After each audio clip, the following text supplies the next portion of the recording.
And you're listening to WMNF Tampa. Support for WMNF comes from listeners like you and Wonder Gardens of Bonita Springs. Celebrate Family Fun Day Sunday, February 1st, from 11 to 3 with games, hands-on activities, live music, and animal encounters for the whole family. Make it a magical weekend. More at wondergardens.org. Oh, I am just a student, sir, and only want to learn. But it's hard to read through the rise and smoke from the books that you like to burn. So I'd like to make a promise, and I'd like to make a vow that when I've got something to say, sir, I'm gonna say it now. Oh, you've given me... You're listening to the WMNF Community Radio Tampa. I'm John Butts, and I'll be hosting today's Sustainable Living program, and we will be talking with the director of USF's Patel College of Global Sustainability about solar advancements in the business of sustainability. First, I want to thank you, our listener supporters, our many generous volunteers, and our staff here at WMNF for supporting free speech radio and keeping us alive and well. In a couple of weeks, WMNF will be having its winter pledge drive, so please consider helping either by making a contribution or joining our generous volunteers to make it another successful fund drive. Today, Americans honor Martin Luther King, a prominent civil rights leader known for his advocacy, nonviolence, protests, to achieve racial equality. Dr. King played a crucial role in the civil rights during my school years and was assassinated a year after my graduation from high school. I remember his bravery, his heartfelt speeches, and his love for those in need. WMNF and folks around the world celebrate his life and love for us, the 99%. Thank you, Dr. King. And I think on the phone we have Kitty Wallace, and she's going to be giving us our weekly Gardeners Update. You there, Kitty? Good morning, yes. Welcome to the Sustainable Living Show, everyone. I try to get all the events happening in the next couple of weeks around the area. So I have Newport Richey, I have Dunedin, I have Lutz, Plant City. So here we go. Just urging you that there are ways to shop local, like Doobie's Market and Farm and Market out in the Lutz and Wesley Chapel area. Sweetwater Organic Community Farm has their Sunday market out in Town and Country. Meacham Urban Farm is Monday, Thursday, Friday, and Saturday in downtown Tampa. There's You Pick Strawberries at Weck Farms in Lutz. And on the weekend, Newport Richey Grand Gardens has community-supported agriculture available, and Tasty Tuesdays are at the library every Tuesday in Newport Richey. There is a class on the 7 principles of Florida-friendly landscaping at the Tampa Bay History Center on January 21st. That's Wednesday at noon. That's an hour. There is a class at Plant City Commons Community Garden coming up on Saturday, the 24th. Spring Soil and Seedling Workshop at the Plant City Commons Community Garden, 2001 Cherry Street, across from the HCC campus. In Dunedin, Elizabeth Faubert will be hosting a winter veggie presentation at the Hale Senior Center in Dunedin on Wednesday, January 28th. That'll be at 11 o'clock, and she'll be sharing about growing and using winter veggies in soups, and she'll have recipes and soup samples. And the 15th Street Farm in St. Pete has a farm tour and tasting at 9:30 on January 24th and January 31st. Then there'll be more events coming up in February. So that's at 342 15th Street in St. Pete. So lots of things going on, and I hope you have a great week, everyone. I look forward to the show, John. See you soon. Thank you, Kitty. And if you missed any of that, the show is going to be archived here in a day or so, and you can always go back and find those places and events and shop at those places and be the sustainable gardener.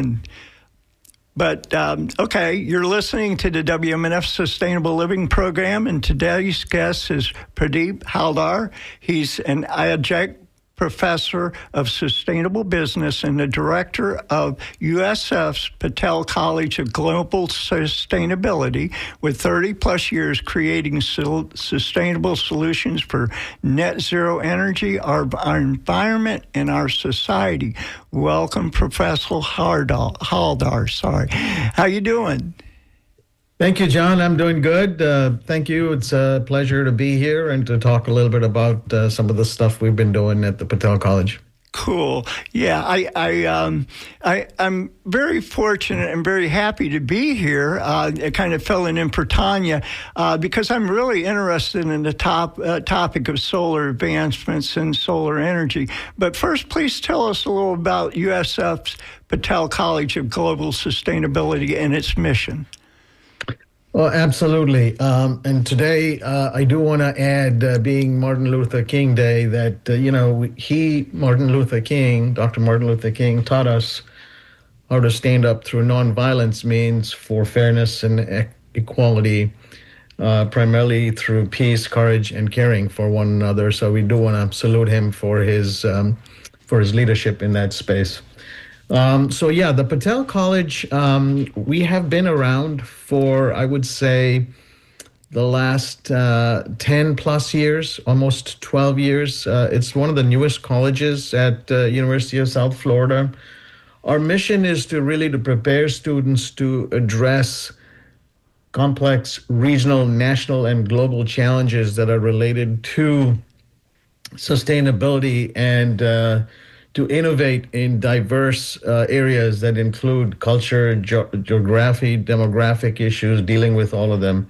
We offer a pretty dynamic curriculum with top-notch internship experiences. So we connect a lot of our students with local businesses, local organizations, not-for-profits, government organizations. They get a really good training from that perspective. We have multiple concentrations at the college, and we operate in the food, energy, and water nexus area where we have concentrations in food, energy, water. So you can get specialized in each of those specific areas, including business and policy and things like that as it relates to sustainability. Mm-hmm. Yeah, I remember when the school first opened, they had some conferences, and I was lucky to attend them. I was just wondering, does the school have anything coming up that might be the general public might be invited to? We do, absolutely, John. I'm glad you brought it up. Yes, we have routine, what we call speaker series, every other week or probably 2 or 3 weeks. We have speakers, experts in each of their areas that come in and talk to our students. It's open to the public for sure. We have coming up in April, we have a career fair and expo where we invite a lot of our business partners, collaborators, people that are looking to work with our students, government organizations, as I said, not-for-profits as well.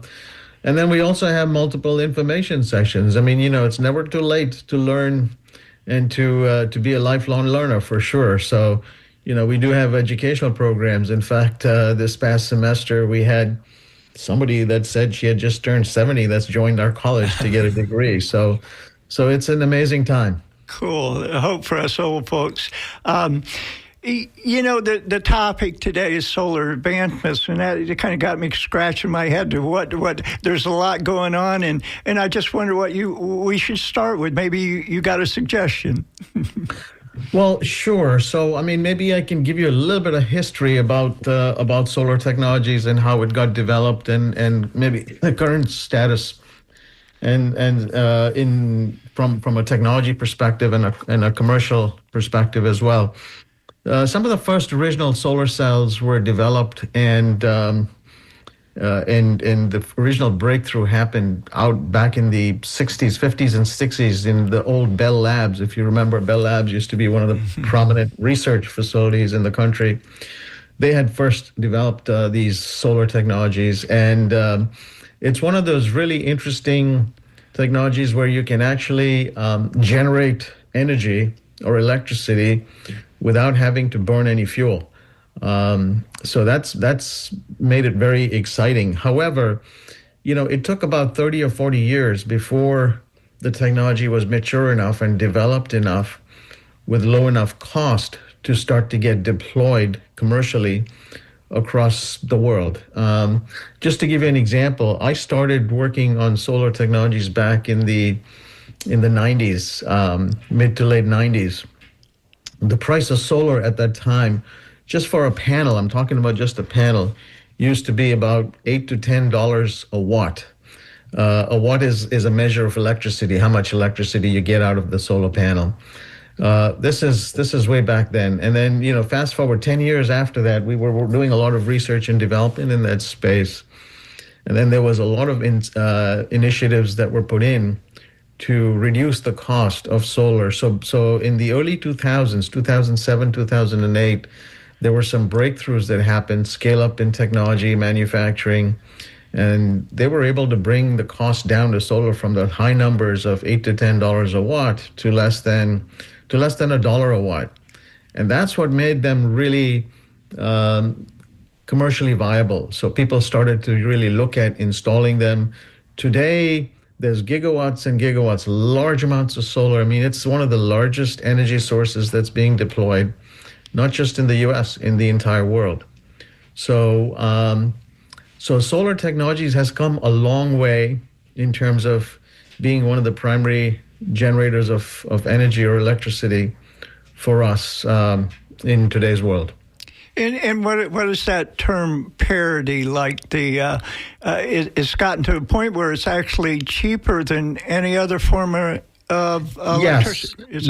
Yes. So I mean, even at utility scale. So if you want, for example, to give you an idea, to build an energy source that will power all of, for example, the University of South Florida, right? As an example, our campus, I mean, you require hundreds of megawatts of power. It's a lot faster and quicker today to install. I mean, you do need the land. That's the only other side of it, right? You need land. So if you can set up a facility that generates energy from solar not far from us, you can actually set it up in less than a couple of years. Whereas if you have to set up a large generation facility, like a nuclear plant or a coal-fired or a gas-fired plant, that could take years and years to do. So the cost has now, the levelized cost of electricity, the parity that you're talking about. So for electricity, residents, I mean, commercial residents, we pay 11, 12, 13 cents a kilowatt hour for your electric bill.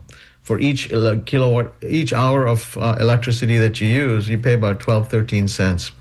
Solar today can produce it at about resident. I mean, if you're looking at utility scale, where utilities providing it to you, you can be at 4 or 5 cents a kilowatt hour. Wow. I mean, it's that much cheaper to produce energy from solar than it is from any of the other sources today. That's why it's the number one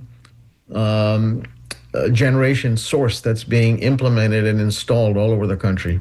Cool. And you say land, but it can be installed, on all kinds of structures. And, Yes. I was reading about buildings, how they're, developing all these different materials to make buildings out of, where the buildings actually generate their own electricity. Yes, that is true. I mean, depending on the size of the building, residential is one size where you have enough rooftop in a single family home where you can generate enough electricity for using in that home, a single family home. But if you have a large commercial complex like a 100-story building, you don't have enough rooftop to provide the power for the entire building on the roof, that is, right? So you do need extra land from that perspective. Cool. And you're listening to Pradeep Haldar, the director of USF's College of Sustainability.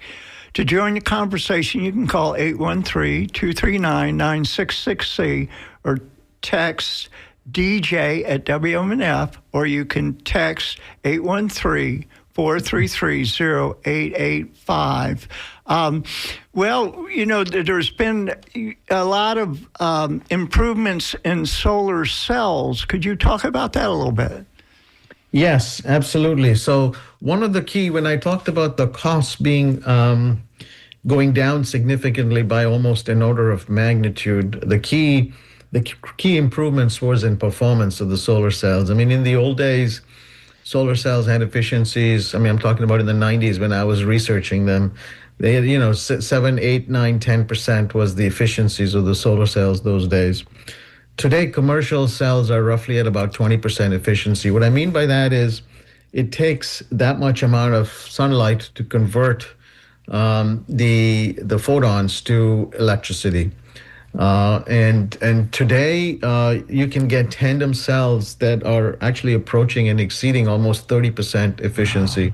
So that's one of the key performance indicators that tells you how much improvement the technology has made, but also shows how much cost reduction you can get.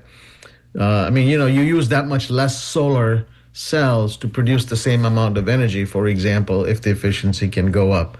There's multiple different technology approaches. There's the traditional silicon-based solar cells that are commercial and that you can buy, off the shelf fairly cheaply. They roughly cost today. I mentioned $8 to $10 a watt. Today, you can buy these cells at roughly about 30 to 40 cents a watt, the silicon-based cells. But the more efficient ones, and those are traditionally maybe about 20% efficient, the cheaper ones that I'm talking about.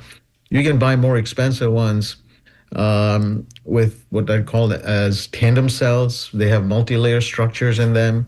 And then there's a new technology based on perovskite, basically using a plastic kind of material that you can coat on top of a traditional cell, and that gets you to almost 30% efficiency as well. Mm-hmm.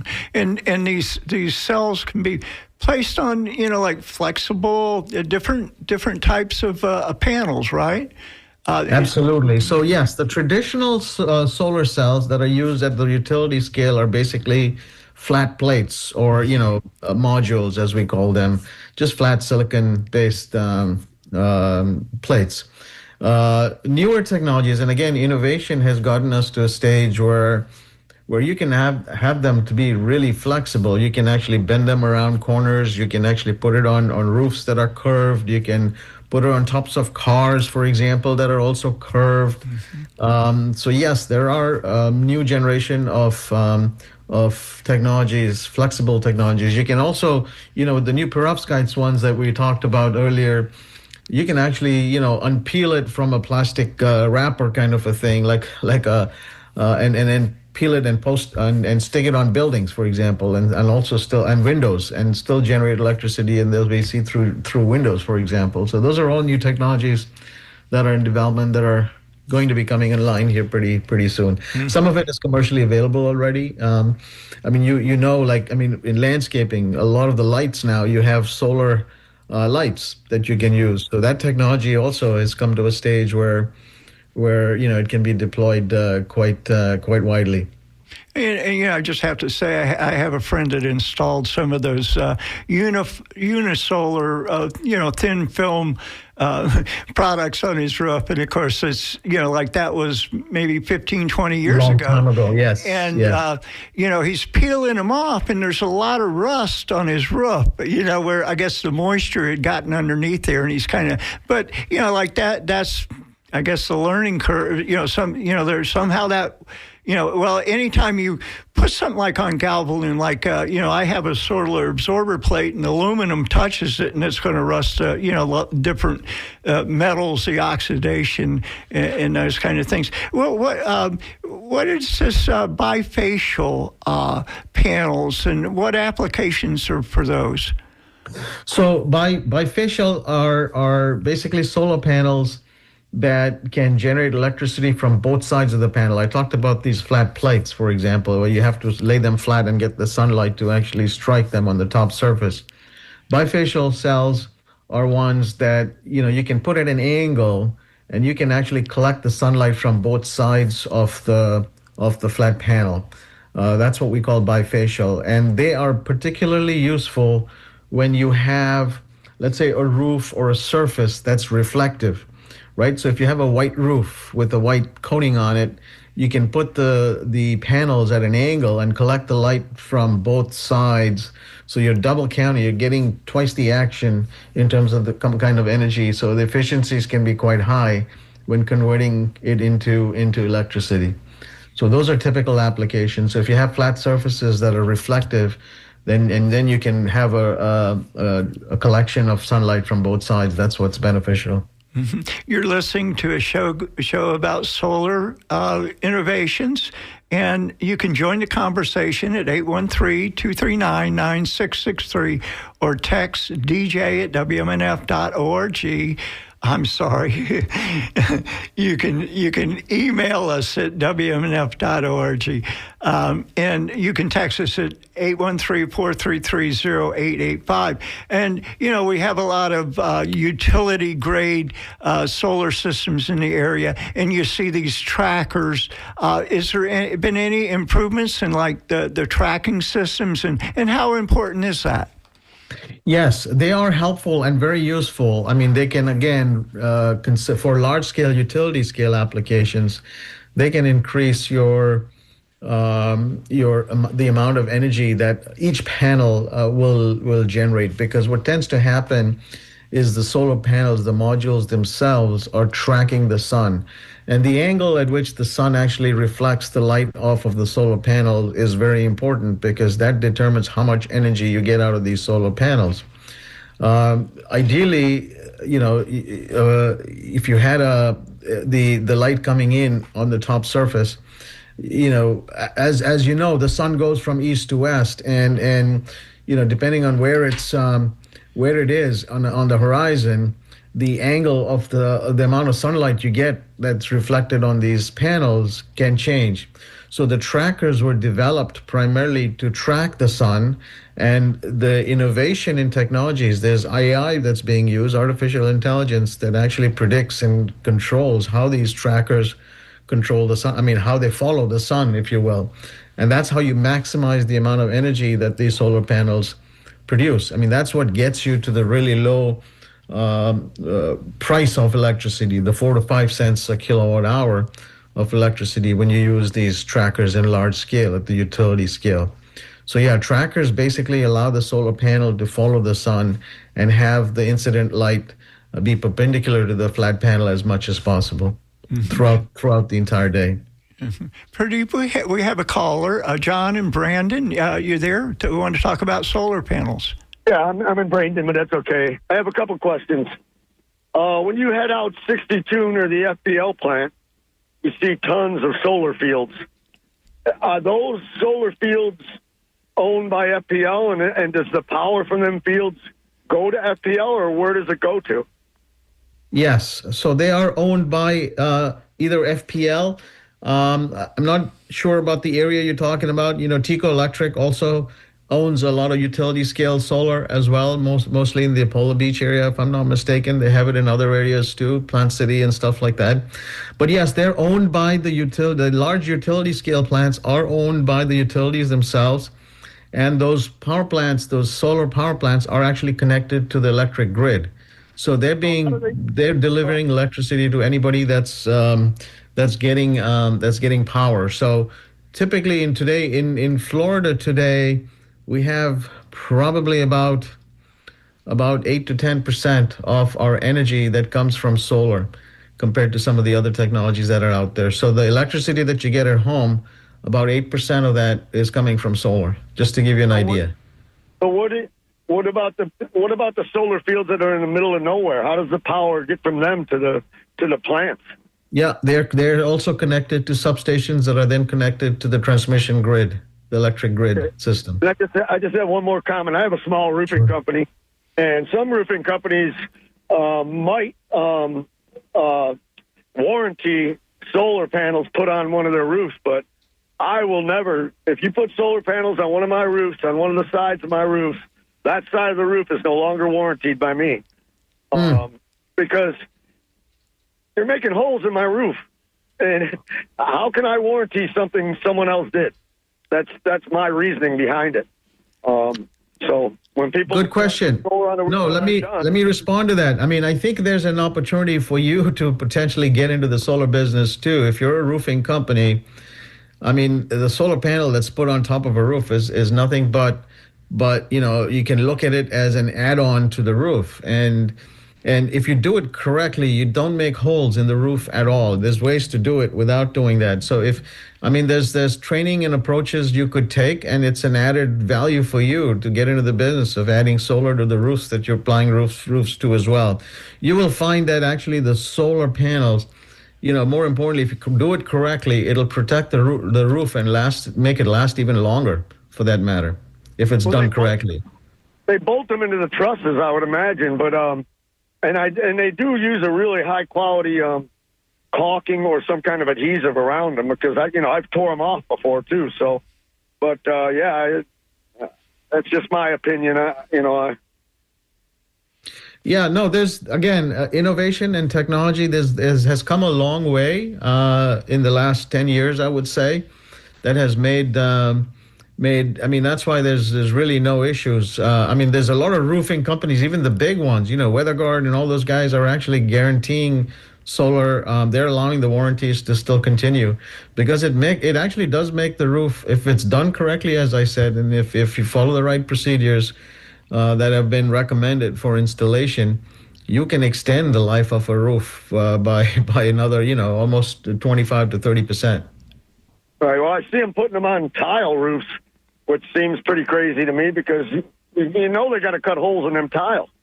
You don't want to do that. You don't want to do that. Is correct. Right. No, there's other ways to actually put solar on without putting holes in their tiles or in your roof.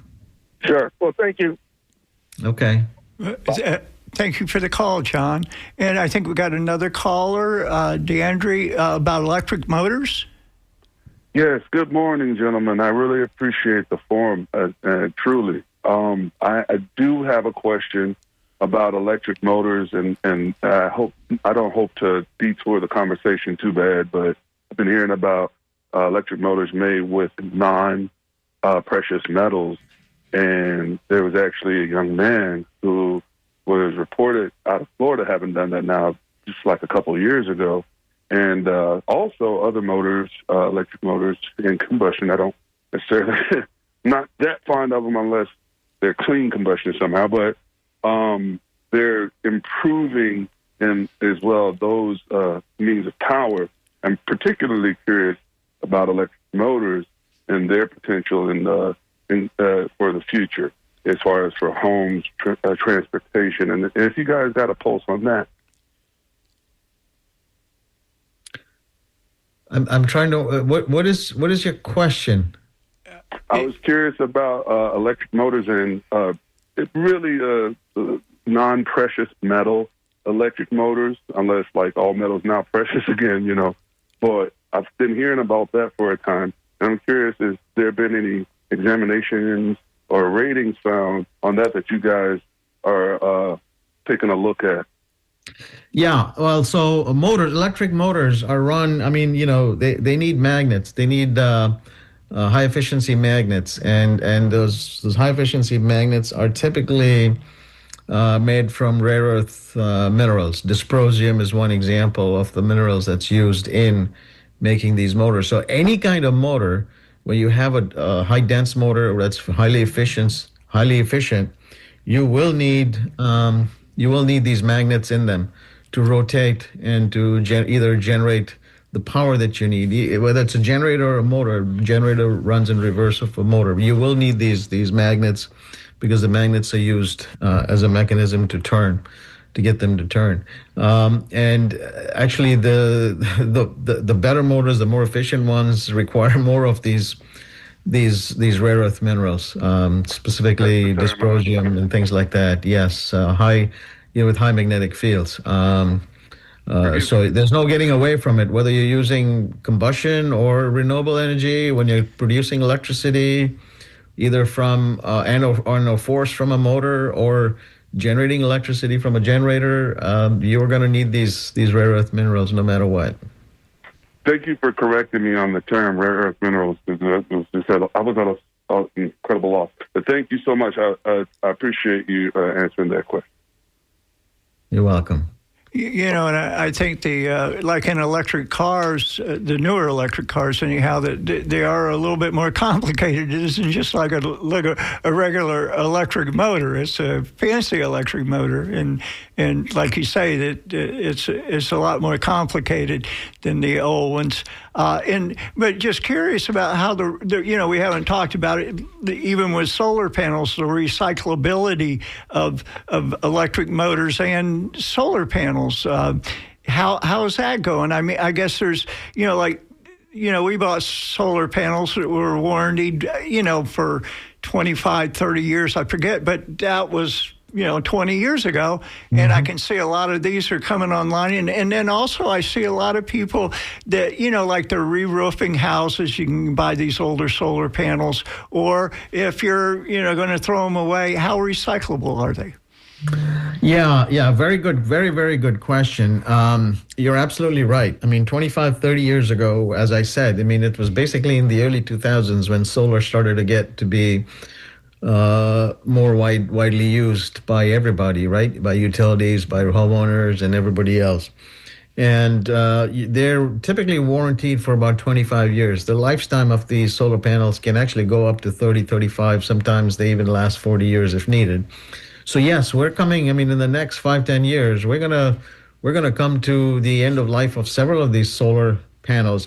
The good thing is there's a lot of effort and activity going into the recyclability of these panels.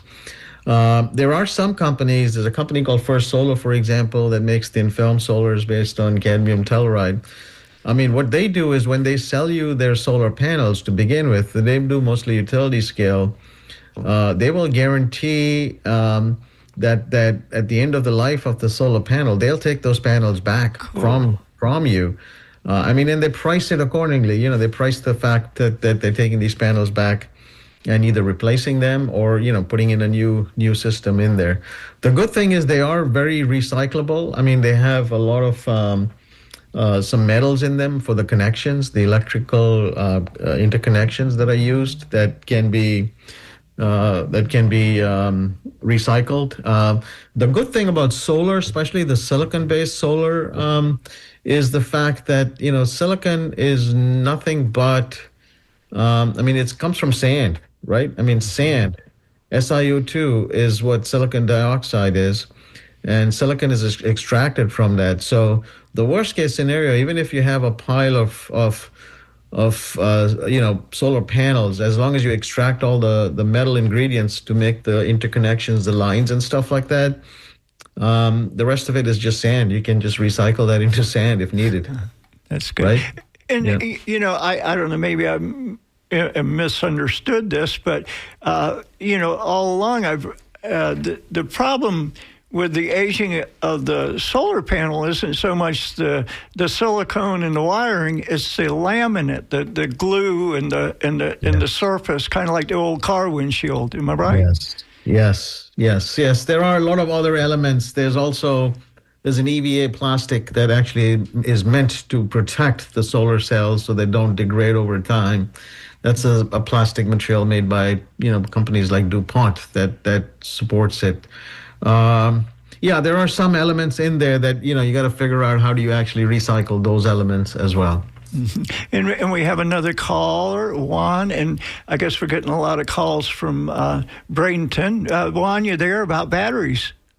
Yeah, I was just wondering if you could address batteries. Like, are they practical? Maybe the cost of them. Is the cost going down? Is it even permitted in Florida? I've got about 15 panels on my roof, and unfortunately, the company that put mine in put, like the guy was just saying, he put a bunch of holes in my roof, and now my roof leaks. So in that respect, it was not a good adventure, but I like the panels otherwise. But I was wondering about the batteries. Sure.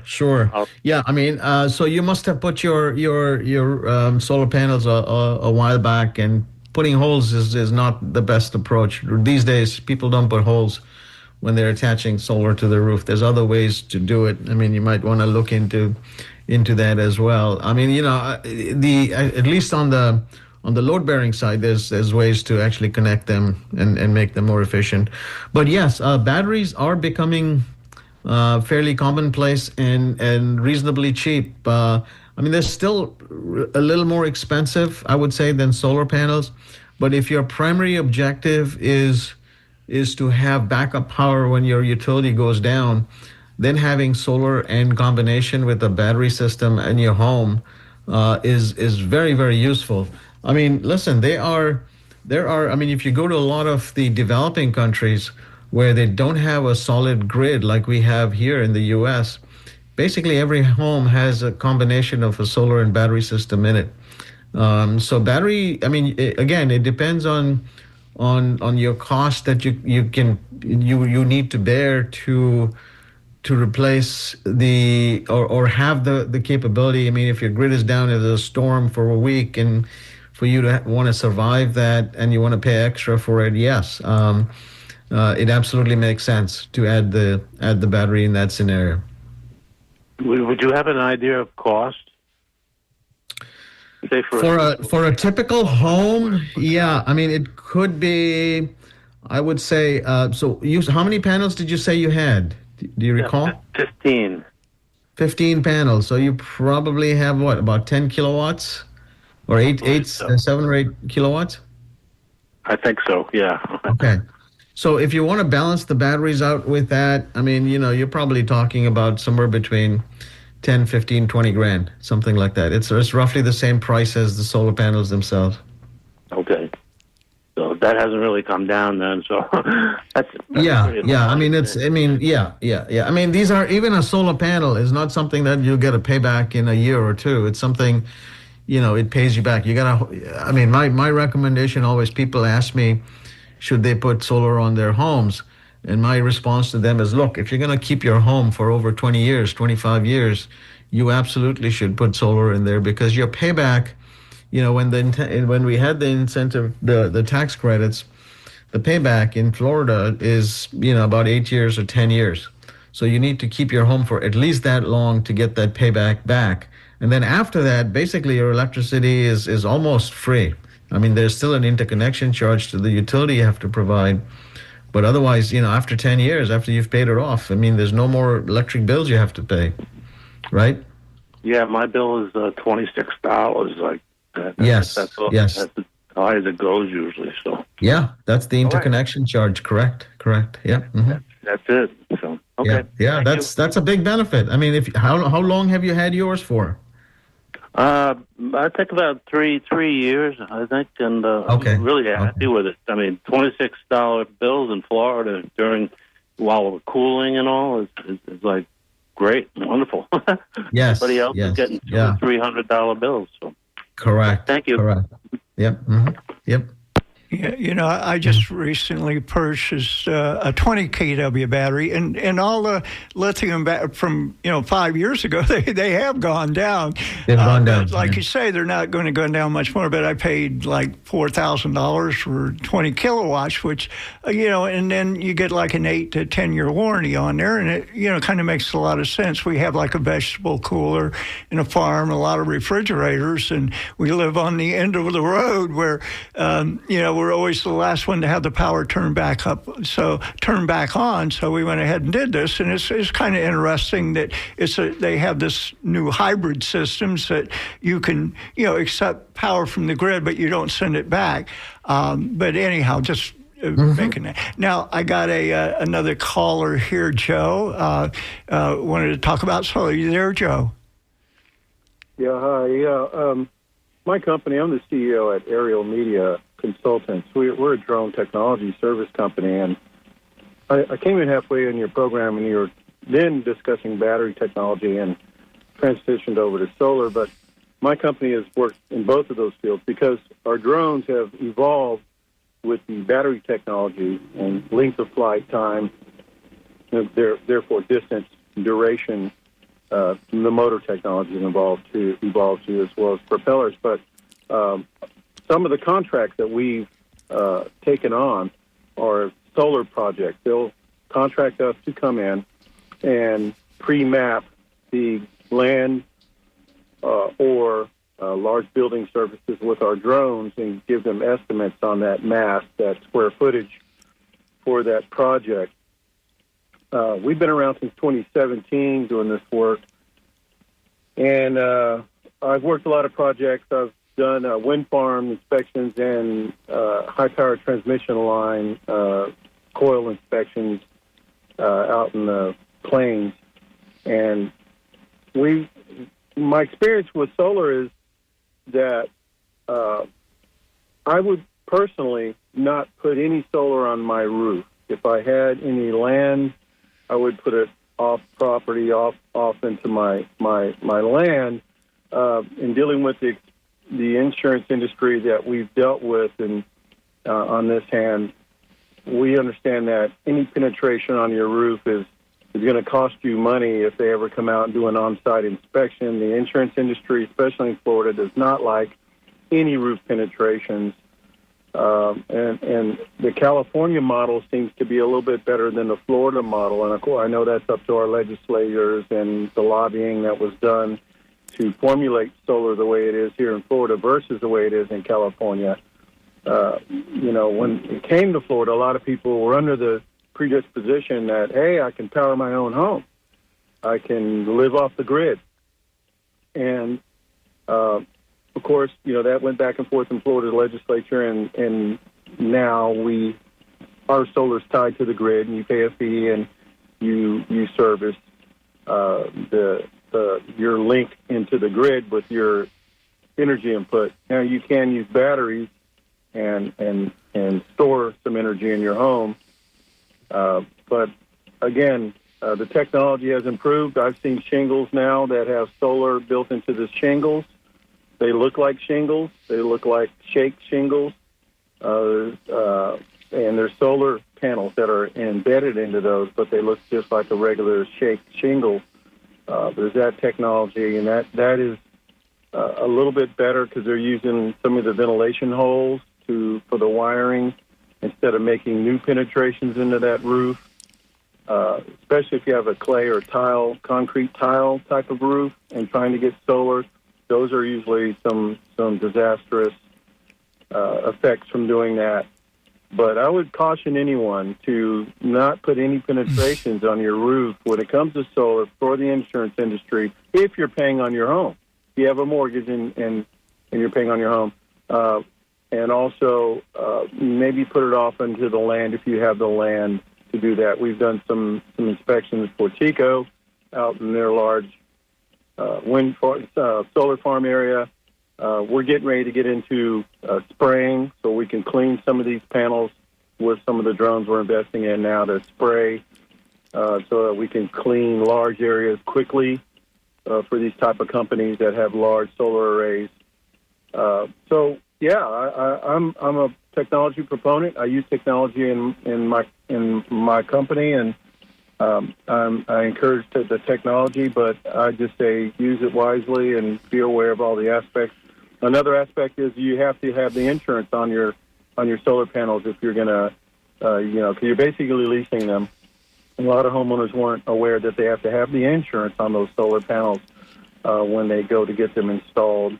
I've heard some stories that people were shocked on the insurance that they had to cover those panels with, as well as their increased homeowner insurance that they've had to pay as a result of putting those on their roofs. But all in all, I think if we could do some better lobbying, the newer technology comes online, we can better power Florida in a smarter way and use these renewables to benefit the state and our environment. What do you think, Pradeep? Yeah. I agree 100%. I mean, with everything he said, a lot of the other states, he gave the example of California. There's even, places like New York that don't have as much. I mean, we're the sunshine state. So if we don't make use of sunshine to do what we do, then that's not so good for us. But I agree with him 100%. If you have the land, put solar on your land more so than your roof, because it's even cheaper to install it to ground mount solar panels than to put it on your roof. I totally agree with him. I mean, I just, maybe he missed the previous conversation we had where we should not be drilling holes in our roof at all. I mean, we've gotten away from that, several years ago. You don't have to. I mean, there are some roofs that you have to make penetrations. I would totally discourage that either. The issues are, I mean, we have the utility companies in Florida that obviously drive a lot of the utility scale installations. The residential ones are not as widespread because of policy. I mean, they go back and forth about removing net metering, regulation and stuff like that, which is definitely going to hurt residential solar. But yeah, I mean, we need to continue innovation and technology is the way forward for whatever we do. I completely agree with what he said. You just have to be aware of and knowledgeable about what best practices are before you embark on doing it. So yeah, I mean, if somebody went in, I mean, I think the previous caller talked about, the installer put in holes in his roof. I would absolutely not do that myself. Insurance is another discussion, right? I mean, I'm not going to get into the insurance discussion because I'm not an insurance guy. Florida has their own issues with insurance, so. But yeah, I mean, again, it comes down to policy and making sure your legislatures are doing the right thing for you, the consumer, in those areas. We got another caller, Pat in Seminole, about solar. Pat, you there? Yes, I am. Good morning. Hey, listen, I live 2 miles from what I still call the Gulf of Mexico, and my roof is fared really well. It fared well during the last 200-year hurricanes, and I'm at 15 years now with my roof. And even though I have an inspection that is guaranteeing that I have 5 more good years left on the roof, they're forcing me. The insurance company's forcing me to get a new roof. So I'd like to get a solar panel on the south side of my house instead of on my house. And innovation, ground mount, you were just talking about that. I don't have land, but between homes, if you've got say 10 feet between homes and it's not unsightly in front of the street, can you do some kind of ground mount instead of on the roof, like the same kind that they do in fields, but taller on the south side of a house? Are there products that have something that you can elevate your solar panel or panels next to your house and not put them on the roof? Yeah, you could. I mean, it's not any different from putting solar panels on a carport. So just assume that you're creating a carport and you're putting panels on top of that in the space that you're talking about. If I understand it, what you're trying to describe, that's sort of the example, correct? Yeah, because it sounds like everybody's saying you either do it on some extra land you have or on your roof. Well, if you've got space between your house, I don't see too many people or anybody doing that. Is that happening? It's actually a very expensive option. It can be done, but it is more expensive because you all the structural material you have to add to create those structures to put the solar on them is what's going to cost you more money than using existing infrastructure, right? Yeah, but I mean, it would just be taller structure than if they have a big solar panel field. Those things are on some kind of structure. Are you saying that metal structure is really expensive, or whatever is holding up the solar panels in a solar field? You're saying that technology is expensive? Well, in a solar field, if you're doing it in large scale, if you're doing utility scale, if you're doing 100 megawatts of solar, then that becomes a small part of the cost of the whole thing. But if you have for your home, if you're putting in 6 kW or 8 kW worth of solar, the cost of that is, let's say it's about $15,000 or $20,000 for just the solar. You're going to be adding another $15,000 for the structures. Are you kidding me? Well, that's not going to happen. Okay, well, listen. Looking for innovation, looking for ways to save the money, and But it's an interesting idea. Yeah, I mean, if you don't have space, and if you want to elevate it above the size of your roof, then that's one way to do it. I mean, but it is expensive. That's why you're not seeing people do that. Well, Why can't you just do something like a 4x4 fence post, but taller, something that's not going to rot in the ground? I mean, honestly, you're just putting a panel on there, right? Yeah, you have to also think about engineering challenges. I mean, you talked about your roof surviving the 200-year storm. I mean, we're now getting to 150-mile-an-hour winds, and these solar panels, you put them at an angle, they could be like airplanes flying off. So that's not going to happen. Yeah, you have to make them rigid enough, but there are engineering ways to solve those problems for sure. That they're not affected by high winds either. Oh yeah, and that's where the structural support comes in. See? It's not just holding it up; it's holding it up in hurricane winds. Yeah, because mine would be between two homes, and the wind during a hurricane that's protected. But in any case, thank you for the information. Keep up the good work. All right. All right. Thank you. Bye bye.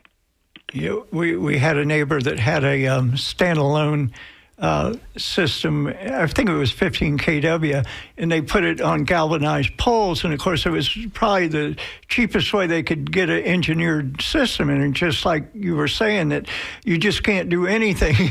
You have to get a permit, and to get a permit, you have to have an engineered drawing for it, and it can be, like you say, very expensive. But the interesting thing about his is he had solar panels on his house, and he had other solar panels that were a little bit lower. That the wind during Hurricane Michael blew the panels off, and they flew off like frisbees. And we collected the panels and put them. And they're working. And also the same thing with the racking system. We got the racking system because it was salvageable. And, I don't really necessarily agree with the deal that, we shouldn't put them on our roof. It really kind of shades, especially you're going to put it on the south side of your roof. That's the hot side of the house. And it's just like having a tree up there, only it's not as dangerous as having a tree to shade your house. And like you were saying, now they, like I say, the last system that I put in, there was no penetrations in the board. I used the racking system the other guy used, and it just kind of hooks onto a galvalume roof. Yes. Yeah, I agree with you 100%, John. I mean, I tried to emphasize that in the previous caller too, not the immediate past one, but. I mean, I think, drilling into the roofs that's gone. I mean, nobody does that anymore at all. I mean, if you did that, it was probably more than 5-10 years ago. That technology is not there anymore. There's ways to put panels on your roof by clipping them on, by connecting to the support beams that you can actually connect to and things like that. There's ways to do it the right way. And if you get good qualified technicians to install it, if you just get somebody that doesn't know what he's doing, then they're going to put penetrations for sure. You don't want that to happen. Mm-hmm. And that's what would destroy the roof of your home. But no, there's nothing wrong with putting solar panels on your roof. Actually, that's what I said earlier on too, John. I mean, you get almost 30% more lifetime of your roof if you put solar panels on them because it's protecting it from the elements. Right? Yeah. Yeah, we're running down to the last 2 or 3 minutes of the program, and I don't know, Pradeep, if you could maybe, is there any people like at USF that could help answer questions like homeowner questions and stuff about solar, or maybe talk about maybe some events that might be coming up? Oh, absolutely, yes. I mean, So I'm part of the Patel College of Global Sustainability, where we do mostly sustainability related. I mean, I'm focused on the sustainable business concentration. I'm the director of the sustainable business concentration. So I work with companies and businesses that are looking to implement new renewable technologies, including solar and stuff like that. But we have in the engineering program, as well as others within the Patel College, that look and are focused on a lot of the technical aspects of solar, as well as batteries and everything else. So we have meetings, conferences. We have invited speakers all the time, as I mentioned. It's on our website. If you go to USF and do a search for Patel College of Global Sustainability, and look at events, you'll see a lot of the events. There's a Solar Energy Society that we have at USF. where we have invited presentations that's run from the engineering office, the engineering department. So there's multiple ways to interact with both faculty, students, societies, organizations at USF to do this. Okay, well, thank you very much. It's been so enjoyable to do this. Pradeep Haldar, and he's a professor of the College of Global Sustainability at USF. Thank you very much, and thanks to listeners and callers and Bill Grace over there for running the board and the young lady back there. Thank you very much. Thank you so much. Appreciate it. Appreciate inviting me to this event. Cool. Thank you. Thank you, John. Okay. Well, you've given me a number and you've taken off my name.